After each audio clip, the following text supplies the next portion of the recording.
की जो general equation है उसको हम लिखते हैं x square plus Y square plus 2gx plus 2fy plus c equal to 0। किसी भी दी हुई इक्वेशन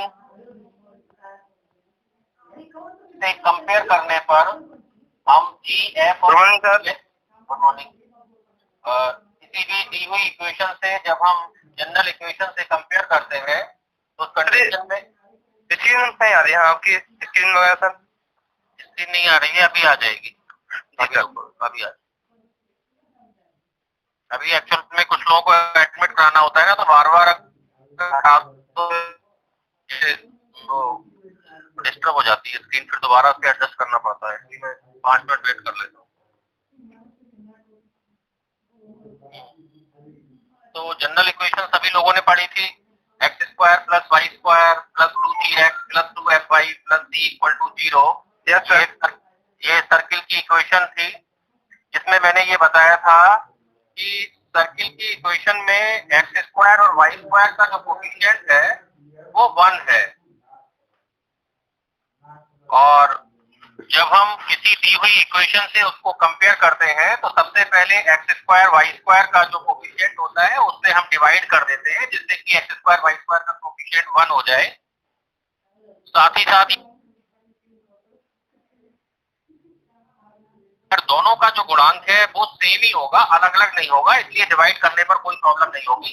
जब हम एक्स स्क्वायर और वाई स्क्वायर के कोफिशिएंट को 1 बना लेते हैं, उसके बाद फिर हम अपनी जनरल इक्वेशन से उसको कंपेयर करते हैं। जनरल इक्वेशन से कंपेयर करने के बाद हम जी एफ और सी की वैल्यू को कैलकुलेट कर लेते हैं। जब हमें जी एफ और सी की वैल्यू पता चल जाती है तो उस सर्किल की जो सेंटर होता है वो होता है -g, -f, और सर्किल की रेडियस होती है √g² plus f² minus c। तो क्वेश्चन में अगर कोई सर्किल की इक्वेशन दे रखी है और तुमसे सेंटर और रेडियस पूछी गई है, तो सबसे पहले तुम x square plus Y square plus 2gx plus 2fy plus c equal to 0 से कंपेयर करोगे, और कंपेयर करने के बाद जी एफ और सी की वैल्यू को कैलकुलेट कर लोगे। जी एफ और सी की वैल्यू जब कैलकुलेट हो जाएगी तो सेंटर -g, -f और radius √g² plus f² minus c की हेल्प से हम कैलकुलेट कर लेंगे। तो ये सब चीज स्टडी करी थी। साथ ही साथ एक चीज और भी देख रहे थे कि अगर कोई सर्कल जो है वो एक्स एक्सिस को टच करता है तो क्या कंडीशन थी, और वाई एक्सिस को टच करता है तो क्या कंडीशन थी। मैं डायग्राम दिखा रहा हूँ जो मैंने लिखा था।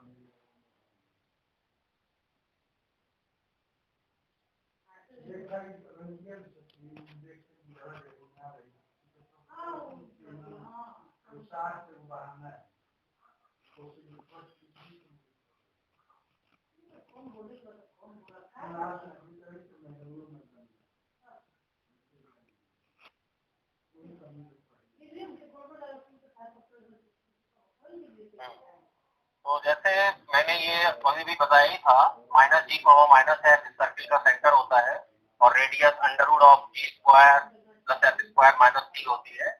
क्वेश्चन भी हमने इस पर डिस्कस करा था, क्वेश्चन में सेंटर और रेडियस निकाला था। छोटे छोटे क्वेश्चन पर ज्यादा ध्यान देना है क्योंकि ऑब्जेक्टिव टाइप की पेपर है। और साथ ही एक चीज हम लोगों ने और डिस्कस कर रहे थे, शायद या तो था सर इसका पीडीएफ भेज दीजिएगा। पीडीएफ तो मैं भेज दूंगा। इसमें ये चीज हमने और की थी, हाँ ये आगे आता है। हाँ ठीक है, पेज एक ब्लैंक रह गया लगता है। हाँ, तो हाँ एक चीज ये डिस्कस करी थी कि when circle touches the x axis, जब मैंने ये बताया था कि अगर कोई सर्किल एक्स एक्सिस को टच करता है और उस सर्किल के सेंटर एस के है, तो उस कंडीशन में जो रेडियस हो जाती है वो सेंटर का जो ऑर्डिनेट है के के बराबर हो जाती है, क्योंकि ये जो सर्किल तुम देख रहे हो सर्किल में एक्स एक्सिस पर चली हुई डिस्टेंस h है और वाई एक्सिस पर चली हुई डिस्टेंस a है। तो चूंकि सर्किल एक्स एक्सिस को टच कर रहा था तो इसका मतलब है कि जो के जो डिस्टेंस है का सेंटर का ऑर्डिनेट भी है। तो यहाँ मैंने लिखा भी था कि अगर सेंटर है तो के जो सर्किल के सेंटर का ऑर्डिनेट है वो भी रेडियस के बराबर हो जाता है। इस चीज को ध्यान रखना है ठीक इसी तरीके से अगर कोई सर्कल वाई एक्सिस को टच करता है तो उस कंडीशन में जो रेडियस ए है वो बराबर हो जाती है एच के। एच क्या है? जो सर्कल के सेंटर का एक्सिस वो है, जो सेंटर का वही रेडियस हो जाती है। एक बात ये डिस्कस हुई थी, इसको याद रखना है।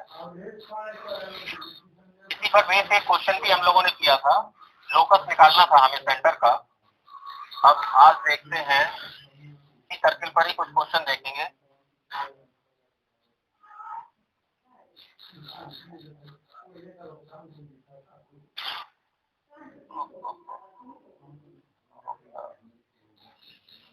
स्क्रीन चली गई क्या?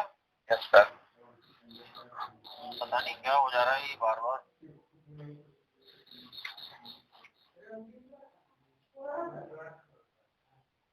यहाँ पे स्क्रीन चली जाती है बार बार। तो हम बड़ी आसानी से निकाल सकते हैं। जैसे सीपी जो है वो है अंडरवुड, ये जो सीपी है वो यही है रेडियस जो ये लिखा हुआ है। इसी तरीके से जो सीएम है, तो अगर मैं सीएम लिखूं तो सीएम क्या हो जाएगा? सीएम सीएम हाफ सी क्योंकि क्यू। नहीं नहीं, सीएम हाफ सी क्यों हो जाएगा? ये माइनस जी कोमा माइनस एफ है। इसका मतलब ये हो गया कि ये डिस्टेंस जो है वो आपकी माइनस जी चल रही है, ये माइनस एफ चल रही है। ठीक है नहीं है? तो अगर हम पीएम डिस्टेंस निकालें तो ये क्या आ जाएगी? पीएम डिस्टेंस को हम कुछ इस तरह से लिख सकते हैं, पीएम बराबर हो जाएगा राइट एंगल ट्रायंगल के फॉर्मूले से, under root of G square plus का एफ स्क्वायर माइनस का सी एंड माइनस का एफ स्क्वायर। ये बात तो समझते हो ना? ये हाइपोटेनियस हो गया। हाइपोटेनियस के स्क्वायर में से ये जो परपेंडिकुलर है ये वाला, इस परपेंडिकुलर का स्क्वायर सब्ट्रैक्ट कर दिया। अब जो परपेंडिकुलर जो है वो जो सेंटर का कोऑर्डिनेट है वही माइनस एफ को शो कर रहा है। तो इसका मतलब ये हुआ कि पीएम डिस्टेंस जो है वो under root of T square minus C के बराबर हो जाएगी, या जो एक्स इंटरसेप्ट जिसको कि हम पी क्यू बोल रहे हैं, एक्स इंटरसेप्ट जिसको कि पी क्यू बोला जा रहा है, वो बराबर हो जाएगा 2 under root of T square minus C के बराबर। तो इसको हम याद भी रख सकते हैं। जैसे अगर किसी सर्किल की इक्वेशन हमें दे रखी है तो वो सर्किल की इक्वेशन से हम एक्स अक्ष पर कटे अंतखंड का जो मान है वो 2 अंडरवुड जी स्क्वायर माइनस सी से निकाल सकते हैं। ठीक इसी तरीके से अगर हम वाई इंटरसेप्ट के लिए निकालें तो वाई इंटरसेप्ट जो है उसका जो फॉर्मूला हमें मिल जाता है वो होता है 2 under root of F square minus C. ये तो ये दो चीज भी तुमको यहाँ पर याद रखनी है। छोटे छोटे क्वेश्चन की जो आने की पॉसिबिलिटी है उसमें ये चीज एक इंपॉर्टेंट है कि एक्स इंटरसेप्ट होता है 2 under root of T square minus C और वाई इंटरसेप्ट होता है 2 under root F square minus C. अगर मैं एक क्वेश्चन ले लूं, इसी परिवेश से एक क्वेश्चन है। मान लो एक सर्किल की इक्वेशन है x square plus Y square, x square plus Y square plus 8x minus 6y minus का 5 इक्वल टू 0। ये इक्वेशन ऑफ सर्किल दे रखी है और तुम्हारे लिए एक्स इंटरसेप्ट और वाई इंटरसेप्ट का मान निकालना है। 20 अक्षों पर अंतखंड जो है उसका मान तुम्हें निकालना है। क्या निकालना है? एक्स वाई इंटरसेप्ट, ये निकालना है दोनों अक्षों पर कटे अंतखंड का मान। ठीक है? ये अगर हमें क्वेश्चन करना है तो हम सबसे पहले दी हुई सर्किल की इक्वेशन को अपनी जनरल इक्वेशन से कंपेयर कर लेते हैं। और जनरल इक्वेशन है x square plus Y square plus 2gx plus 2fy plus c equal to 0। जब हम कंपेयर करते हैं तो हम देखते हैं कि एक्स और एक्स स्क्वायर और वाई स्क्वायर के गुणांक यहाँ पर एक ही है, तो हमें किसी से डिवाइड करने की जरूरत नहीं है। इसलिए 2g बराबर यहाँ पर 8 लिखा हुआ है। इसका मतलब है कि g की वैल्यू 4 हो गई। ठीक इसी तरीके से अगर हम y के कोएफिशिएंट देखें तो ये 2f का मान माइनस 6 दे रखा है। या हम इसको ऐसे कह सकते हैं कि f की वैल्यू माइनस का c होगी। ठीक इसी तरीके से c की वैल्यू अगर हम देखते हैं तो ये माइनस 5 हो गई। अब क्योंकि हमें अक्षों पर जानते हैं कि x अक्ष पर कटे अंतखंड का मान जिसको x इंटरसेप्ट कह रहे हैं ये बराबर होता है 2 under root of G square minus C के। इसका मतलब हो गया हम इसे लिख सकते हैं 2 अंडरवुड ऑफ 4 का स्क्वायर और माइनस 5। तो क्योंकि c का मान -5 है। इसका मतलब क्या हो जाएगा, 2√21। ये तो ये x अक्ष पर कटे अंतःखंड की लंबाई आ गई, x इंटरसेप्ट जिसे हम बोल रहे हैं। ठीक इसी तरीके से अगर हम देखें कि y इंटरसेप्ट का मान क्या हो जाएगा,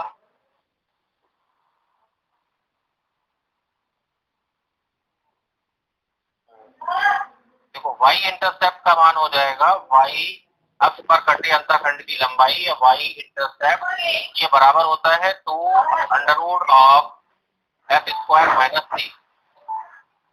इसका मतलब हम इसको लिख सकते हैं 2√f²। ऊपर लो और धीरज स्पीकर ऑफ कर दो ना। स्पीकर ऑफ करो भाई, किसका ऑन हो रहा है। तो ये हो गया -3 का होल स्क्वायर, क्योंकि f का मान यहाँ पर -3 दे रखा था और c का मान -5 दे रखा था।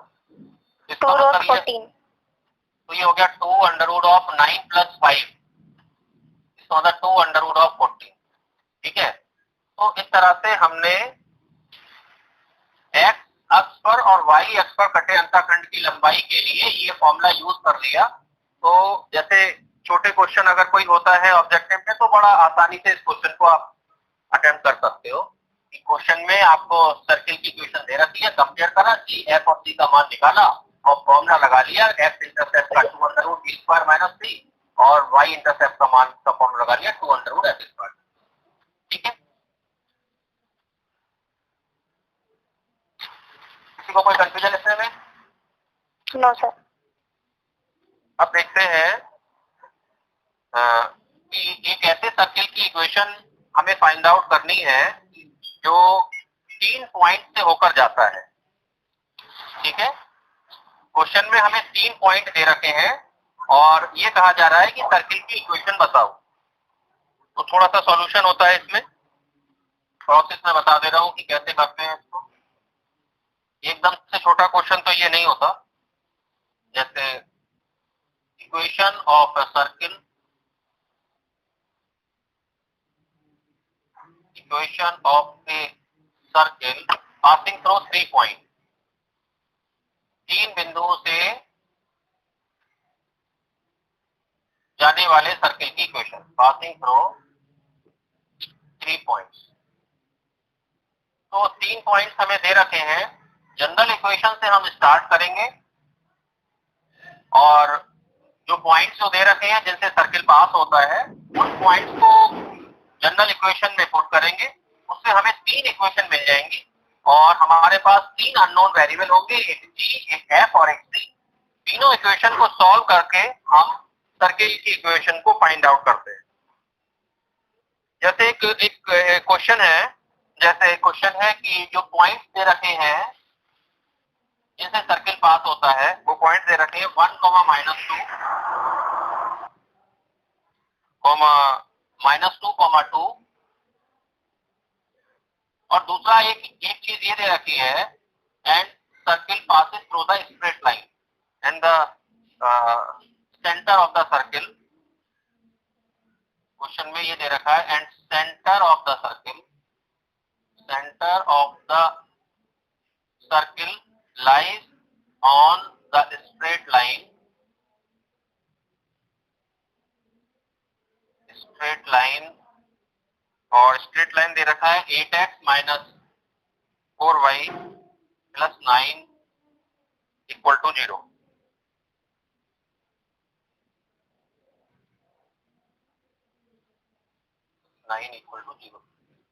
अच्छा, अब जैसा तुम देख रहे हो कि यहाँ पर कोई सर्किल 2 बिंदुओं से जाता है।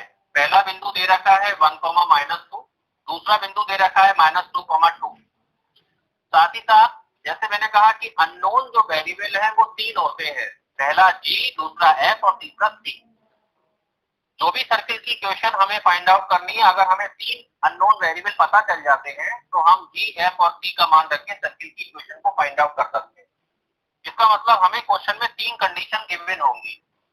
उन 3 कंडीशन की हेल्प से हमें 3 इक्वेशन बनानी है g, f और c में, और उन तीनों इक्वेशन को सॉल्व करके हम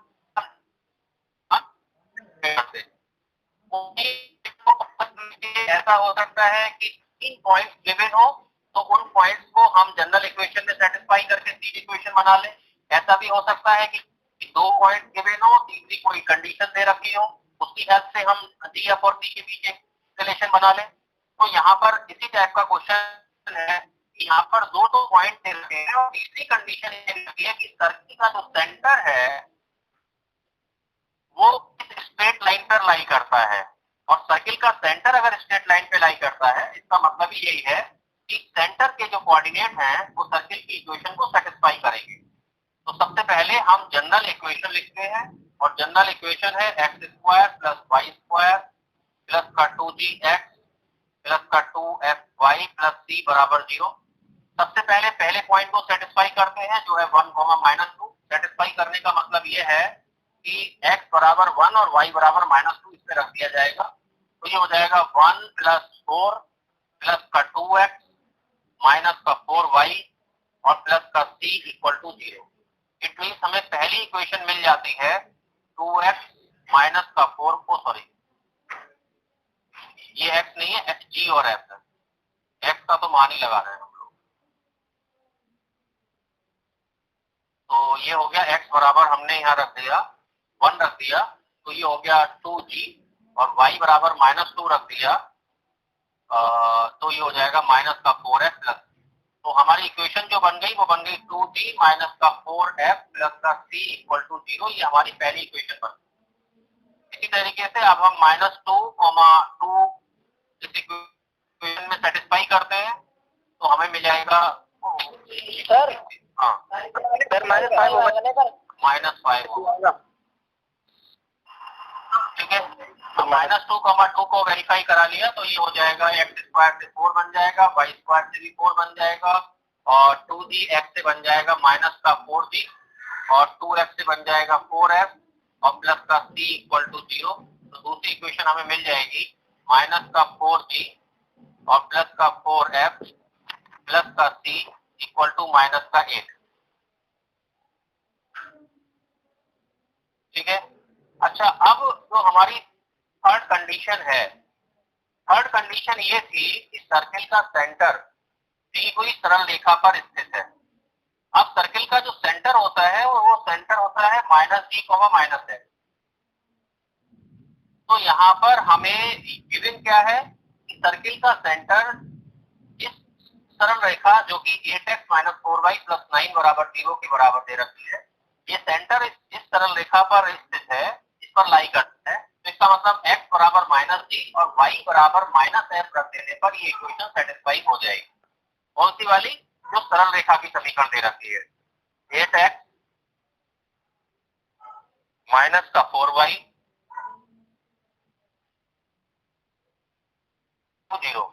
इसमें x बराबर -g रख दो तो ये हो जाएगा माइनस का 8g, y बराबर -f रख दो तो ये हो जाएगा 4f और प्लस का 9 = 0।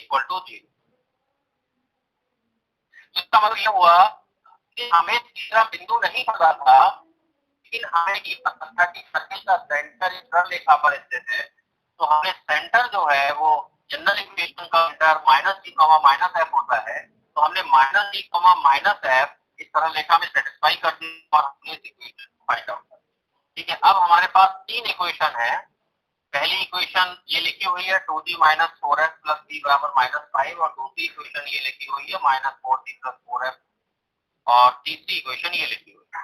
तो इसमें जो है इस टाइप के क्वेश्चन में थोड़ी सी कैलकुलेशन होती है कि अब हम इस जो तीनों इक्वेशन है उसमें एलिमिनेशन मेथड लगाएं कि फर्स्ट और सेकंड जो है उसमें c को एलिमिनेट कर ले पहले सब्ट्रैक्ट करके, तो g और f में एक रिलेशन आ जाएगी अगर हम सब्ट्रैक्ट करते हैं तो।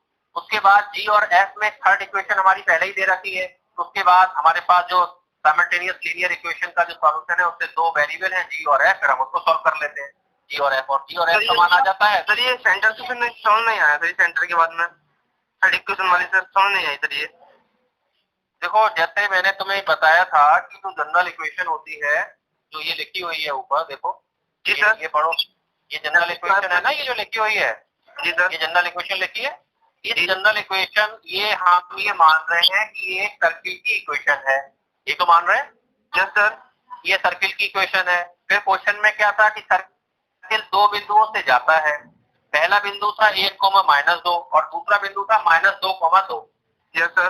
ठीक है, तो अगर ये सर्किल इन दो बिंदुओं से गुजर रहा है तो इसका मतलब है कि इन दोनों बिंदुओं की जो कोऑर्डिनेट है वो सर्किल की इक्वेशन को सेटिस्फाई करते हैं।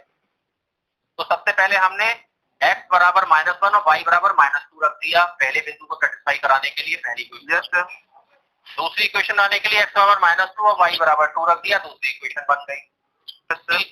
तीसरी बात ये दे रखी थी कि इस सर्किल का जो सेंटर है वो एक सरल रेखा पर स्थित है। ये जो सर्किल का जो सेंटर है, अब ये नहीं है कि मालूम पड़ा ये जैसे ये सर्किल बना हुआ है, ठीक है, अब ये एक बिंदु P से जाता है, ये वाले बिंदु से, ये एक Q बिंदु से भी पास होता है, ठीक है ना। एक बिंदु का कोऑर्डिनेट 1,-2 है, दूसरे बिंदु का कोऑर्डिनेट मान लिया -2,2 है।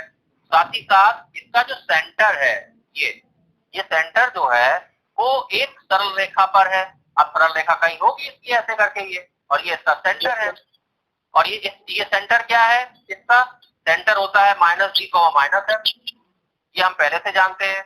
अब ये वाली जो सरल रेखा है जो हमने बनाई है, इस सरल रेखा की इक्वेशन क्वेश्चन में दे रखी है। ये दे रखी होगी, मैं नहीं बता रहा हूँ, ये क्वेश्चन में दे रखी होगी है। आपको ये कह रहा है कि सर्किल का जो सेंटर है वो इस सरल रेखा पर है, तो इसका मतलब x बराबर -g और y बराबर -f रख दो इस स्ट्रेट लाइन की इक्वेशन में। सेटिस्फाई होना चाहिए, क्योंकि भाई जब सर्किल का सेंटर इस सरल रेखा पर है तो सर्किल का जो सेंटर है वो सरल रेखा की इक्वेशन को सेटिस्फाई करेगा। जी सर, जी सर। तो हमने क्या किया, हमने ये किया कि -g,-f जो था वो इस सरल रेखा में रख दिया, x बराबर -g रख दिया और y बराबर -f रख दिया, तो ये इक्वेशन हमें मिल गई थर्ड। Yes sir. ठीक है ना। अब हमारा काम क्या है, अब हमारा काम ये है कि हम इन इक्वेशन को सॉल्व करेंगे। तो सबसे पहले इक्वेशन नंबर मैंने 1 में से इक्वेशन नंबर 2 को सब्ट्रैक्ट कर दिया, ठीक है। जब सब्ट्रैक्ट करेंगे तो क्या मिल जाएगा, देखो 2g - 6g हो जाएगा, फिर -4f माइनस का क्या हो जाएगा, 8f हो जाएगा, c से c कट जाएगा, -5 और माइनस प्लस हो जाएगा 8, तो -5 + 8 हो जाएगा 3। तो हमारे लिए ये फोर्थ इक्वेशन ये आ जाएगी, ठीक है ना। अब जो थर्ड इक्वेशन लिखी हुई है वो कुछ इस तरीके से लिखी हुई है, माइनस का तो 8g लिखा है, माइनस प्लस का 4f लिखा है और बराबर लिखा है माइनस का 9। ये लिखी हुई है थर्ड इक्वेशन, ठीक है। नहीं है, अब हमें क्या करना है, इन दोनों इक्वेशन में एलिमिनेशन मेथड लगाना है, ठीक है। एलिमिनेशन मेथड कैसे लगाते हैं, किसी एक के गुणांक बराबर कर लेते हैं। तो जो इक्वेशन नंबर 3 है इसकी 2 से मल्टीप्लाई कर देते हैं, तो क्या आ जाएगा, ये आ जाएगा माइनस का 16g और प्लस का 8f इक्वल टू माइनस का 18, ये आ जाएगा। ये इक्वेशन बन गई। अब जो 3 इक्वेशन थी वो इस तरीके से बन गई, 5 हो गई 2 से मल्टीप्लाई करके। अब क्या करेंगे, अब हमने जो है 4 इक्वेशन जो 4 थी उसमें ऐड कर दी इक्वेशन नंबर 5। जब ऐड कर दी तो -8f से +8f कैंसिल हो जाएंगे, 60 - 16g कितने हो जाएंगे, माइनस का 10g हो जाएगा, और 3 - 18 कितना हो जाएगा, माइनस का 15 हो जाएगा। तो इसका मतलब ये हुआ कि g का मान कितना आ गया था, 3/2 आ गया, g इक्वल टू, सही आ रहा है ये? जी सर। ठीक है ना। अच्छा, अब g का मान 3/2 आ गया, g का मान तुम लगा दो कहीं किसी इक्वेशन में, g का मान लगा दोगे यहाँ पर 3/2 तो क्या हो जाएगा, इक्वेशन 4 में ही लगा दिया मान लो मैंने, तो ये हो जाएगा 6 × 3/2 माइनस का 8f इक्वल टू 3 आ रहा था, तो ये हो गया 2 × 3 = 6, 3 × 3 = 9, तो ये हो गया यहाँ से हो गया आपका 3 × 3 = 9 माइनस का 8f इक्वल टू 3। इसका मतलब 8f का जो मान आ गया वो आ गया 6, तो f का मान आ गया यहाँ से 3/4, ठीक है। नहीं है, अब तुम्हारे पास क्या क्या मान आ गए, एक मान आ गया तुम्हारे पास g का, g बराबर आ गया 3/2, f बराबर आ गया 3/4, अब मान रह गया केवल c का। तो c का मान निकालने के लिए इक्वेशन नंबर 1 देख लो, इक्वेशन नंबर 1 लिखी हुई थी, ये लिखी हुई थी इक्वेशन नंबर 1, ये, ठीक है। नहीं है, इस इक्वेशन नंबर 1 को और यहाँ पर लिख लेते हैं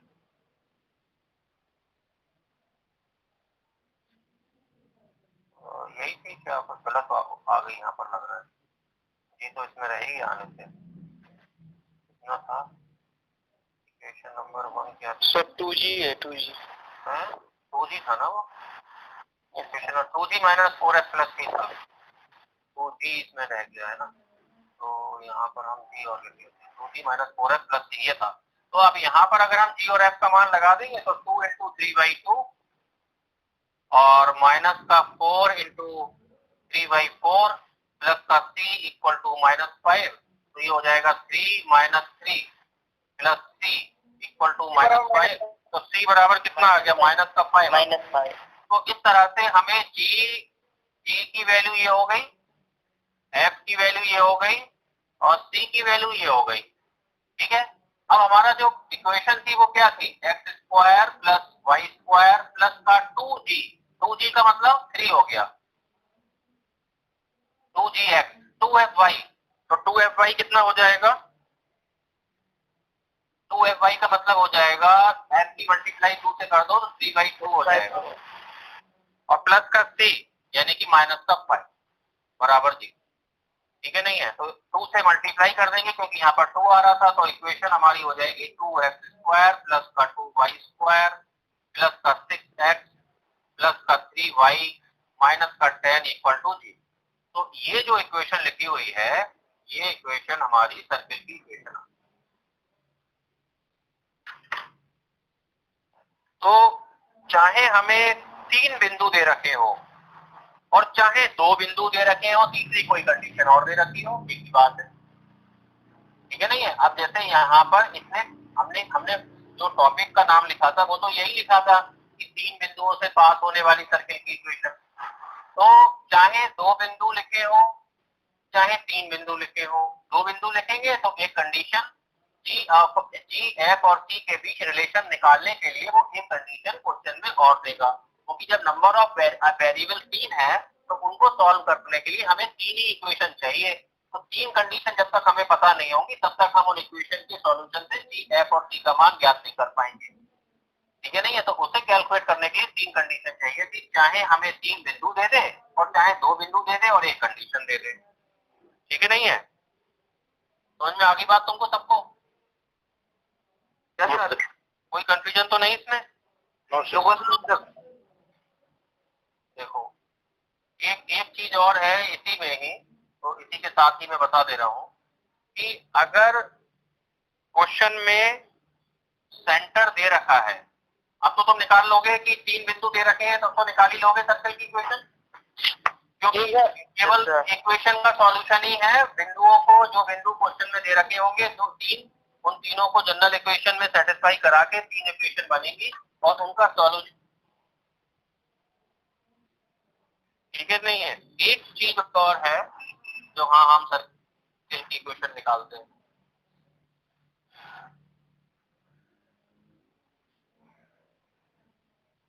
जैसे एक सर्किल ये मैंने बना लिया और अगर मैं ये कहूं कि एक ये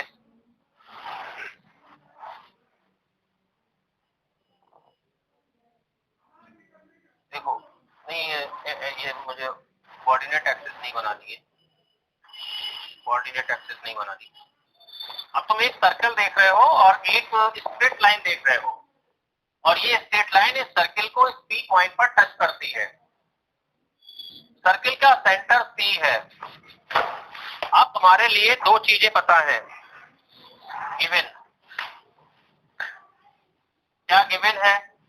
पहली चीज गिवन है सर्किल का सेंटर और दूसरी चीज गिवन है equation of straight line which touches the circle.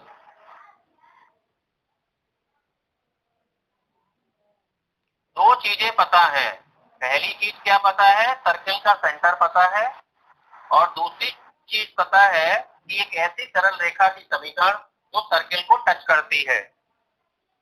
इस कंडीशन में जो सर्किल का सेंटर होता है -G, -F सर्किल के सेंटर से सरल रेखा पर डाले गए लंब की लंबाई length of perpendicular from the centre to the straight line, ये रेडियस के बराबर होगी। जैसा तुम देख भी रहे हो कि अगर ये सेंटर है तो सर्किल के सेंटर से सरल रेखा पर अगर हमने लंब डाल दिया, ये 90 डिग्री है, तो यही लंब सर्किल की रेडियस के बराबर होगा। तो इस कंडीशन में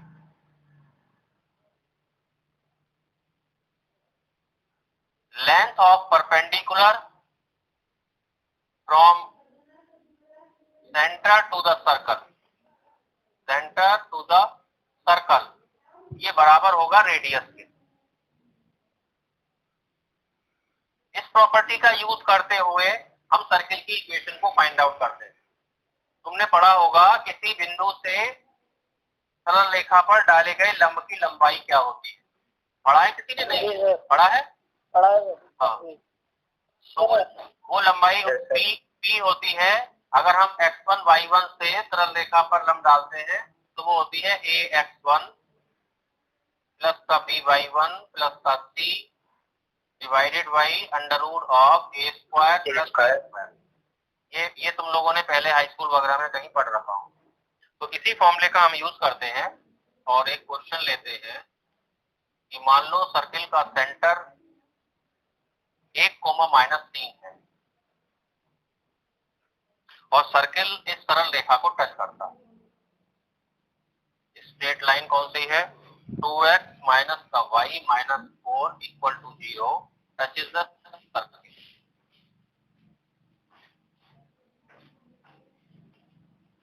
ये तो दिया हुआ जो सर्कल है जिसकी इक्वेशन हमें फाइंड आउट करनी है, उस सर्किल का सेंटर हमें गिवन है 1,-3 और ये circle 2x minus y minus 4 बराबर 0 सरल रेखा को टच करता है। तो जैसे मैंने अभी अभी बताया कि अगर कोई सर्किल किसी सरल रेखा को टच करता है तो उस केंद्र से, सेंटर से उस सरल रेखा पर डाले गए लंब की लंबाई रेडियस के बराबर होगी।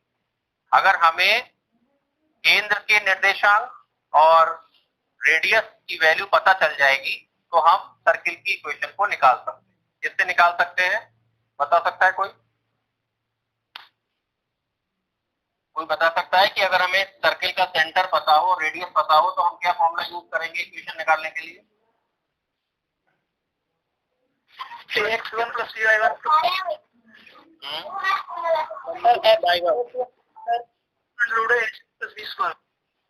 अंडर लंब की लंबाई वाला। कौन सा? लंब की लंबाई। अगर तुम्हें लंब की लंबाई के बारे में छोड़ो, मैंने क्वेश्चन ये पूछा है कि अगर तुम्हें सर्किल का सेंटर पता है और रेडियस पता है तो सर्किल की इक्वेशन निकालने के लिए क्या फॉर्मूला यूज करो? स्क्वायर प्लस y ऊपर लिख दीजिए sir x minus h whole square plus y plus k whole square बराबर a स्क्वायर। कौन अमन बोल रहा है? अमन सर x माइनस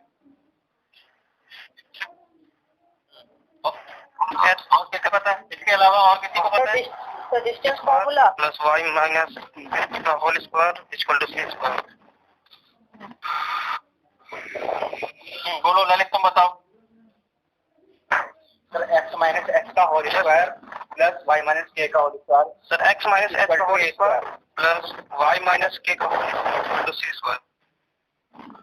हाँ, ये सही है कि अगर हमें सर्किल का सेंटर पता है और सर्किल का सेंटर क्या है h, k है ना, और सर्किल का जो रेडियस है वो a है, तो उस कंडीशन में जो इक्वेशन होती है x माइनस h का whole square plus y minus k का whole square equal to a square होती है। तो जैसे तुम इस क्वेश्चन में देख रहे हो कि हमें सर्किल का सेंटर तो पहले से ही पता था, केवल उसकी रेडियस ही नहीं पता थी। अगर हमें रेडियस पता चल जाए तो हम सर्किल की इक्वेशन को बड़ी आसानी से निकाल लेंगे। अब रेडियस निकालने के लिए ही हमने क्या किया, सर्किल के सेंटर से सरल रेखा पर डाले गए लंब की लंबाई को निकाला और वही लंब की लंबाई रेडियस के बराबर होगी, यानी length of perpendicular from the centre to the straight line is equal to the radius of the circle. तो इसी को निकालने के लिए ही हमने ये लेंथ ऑफ परपेंडिकुलर का फॉर्मूला यूज कर लिया। इसमें पॉइंट क्या है, x1 y1 सर्किल का सेंटर, और ax plus by plus c बराबर 0 क्या होता है, स्ट्रेट लाइन की इक्वेशन। तो यहाँ पर ax plus by plus c बराबर 0 की जगह लिखा है 2x minus y minus 4 equal to 0, और x1 y1 की जगह लिखा हुआ है 1 कॉमा माइनस। ठीक है ना। तो जरा इसका यूज करके निकालो जरा, क्या आ जाएगा। तो ये हो जाएगा तुम्हारा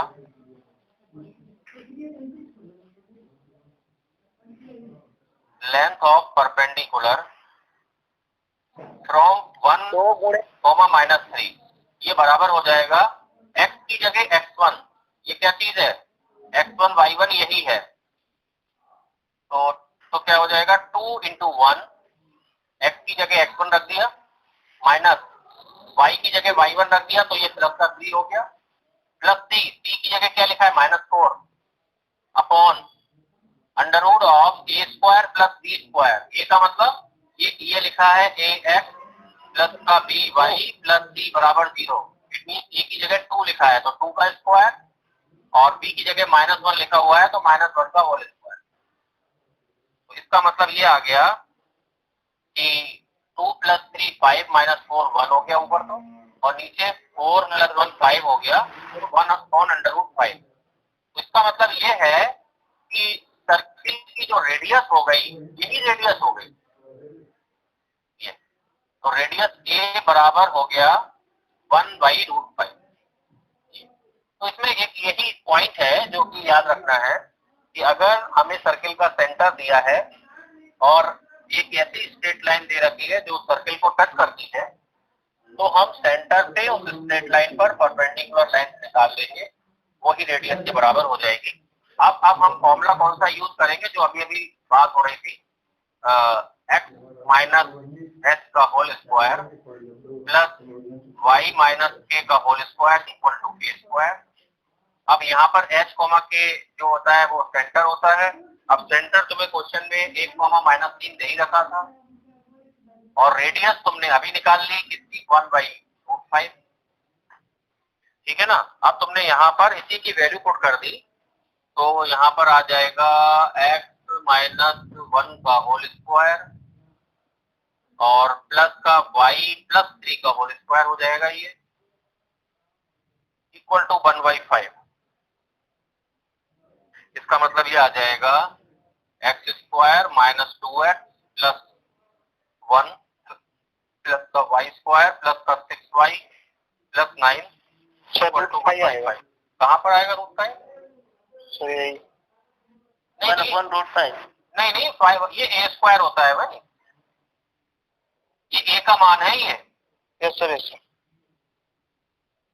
ए का मान है 1 by root 5, radius 1 by root 5 है। जो फॉर्मूला है ये वाला जिसमें आप वैल्यू लगा रहे हैं, वहां पर राइट हैंड साइड में ए स्क्वायर है, एक्स माइनस एच का whole square plus Y minus K का whole square equal to A square. ठीक है, नहीं है? तो अब हमें केवल इसी को सॉल्व करना है। तो ये हो जाएगा एक्स स्क्वायर माइनस का 2x, सॉरी पहले वाई स्क्वायर लिख लो, एक्स स्क्वायर के बाद वाई स्क्वायर की टर्म लिख लो, X square plus Y square हो गया, माइनस का तो 2x लिखा है, प्लस का 6y लिखा है, और प्लस का 10 लिखा है, और माइनस का 1 बाई 5 लिखा। ये तो इस तरीके से ये आ जाएगा। इसको थोड़ा सा सॉल्व कर लेंगे तो ये हो जाएगा 50 माइनस 149 बाई 5 से मल्टीप्लाई कर दिया जाएगा। तो ओवरऑल हमारा फाइनल आंसर ये बनता है 5x square plus 5y square minus का 10x प्लस का 30y, और ये हो जाएगा 50 माइनस 1 यानी 49। तो ये हमारा आंसर हो। अब किसी को कोई कंफ्यूजन हो इसमें तो बोल।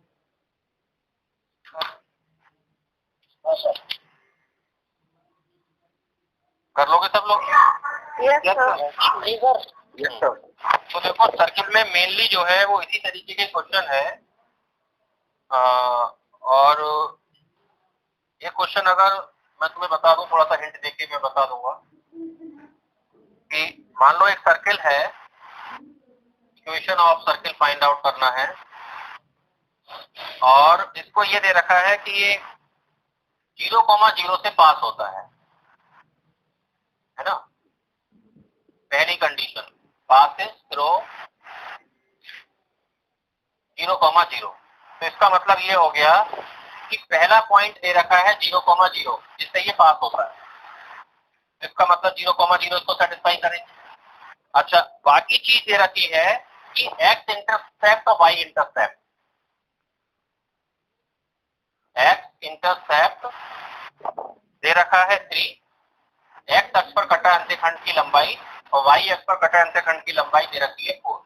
हमें 3 चीज दे रखी है, एक तो दे रखा है पॉइंट और दूसरा x इंटरसेप्ट और y इंटरसेप्ट। तो एक तरीका तो ये है कि हम x इंटरसेप्ट हम जानते हैं 2√t² - c होता है, y इंटरसेप्ट 2√x² - c होता है, तो हम वो यूज कर लें इसमें, ठीक है। और दूसरा तरीका एक और भी हो सकता है, जैसे ये सर्कल है और इसका जो पॉइंट है वो सेंटर है एक, जिससे ये पास होता है, और x अक्ष पर ये पॉइंट अगर O है तो OP और OQ, तो OP जो है वो 3 दे रखा है और OQ जो है वो 4 दे रखा है और सेंटर जो है वो 0,0। ठीक है, नहीं है? P का जो पॉइंट है जैसे तुम देख रहे हो 3,0 होगा और जो Q है वो 0,4 होगा। पहले ये बताओ कि किसी को इसमें कंफ्यूजन है क्या जो मैंने ये पॉइंट लिखे हैं? No sir, no sir. No sir. अच्छा हाँ सर। अच्छा, तो अब इसके जो मेथड हैं वो कई सारे हैं, कई तरीके से हम इसको कर सकते हैं। पहला तरीका ये है कि हमें 3 बिंदु पता चल गए, 0,0 से पास होता है, 0,4 से पास होता है, 3,0 से पास होता है, तीनों पॉइंट को सेटिस्फाई कराएं, निकालने के लिए। दूसरा तरीका ये हो सकता है कि 0,0 से तो पास कराएं और साथ ही साथ 2√g² - c और की वैल्यू 3 है, इसी तरीके से 2√x² - c की वैल्यू 4 है, इनको सॉल्व कर लें, 0 को तो आ जाएगा। तीसरा एक तरीका ये भी हो सकता है कि अगर हम P से Q को मिला दें, ठीक है, क्योंकि ये 90 डिग्री है तो तुम बता सकते हो जो PQ है वो डायमीटर होगा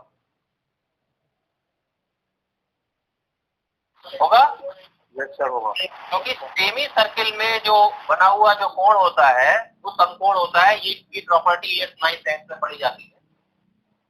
तो इसका मतलब क्योंकि 90 डिग्री है तो ये 3,0 और 0,4 को मिलाने वाली लाइन एक डायमीटर होगी, तो P और Q जो है वो डायमीटर के एंड पॉइंट हो जाएंगे और डायमीटर के एंड पॉइंट अगर हमें पता चल जाते हैं तो हम ये वाला फॉर्मूला भी लगा सकते हैं, x - x1 × x - x2 plus y - y1 × y - y2 बराबर 0, जहाँ x1 y1 जो है वो 3,0 है और x2 y2 जो है वो 0,4 है।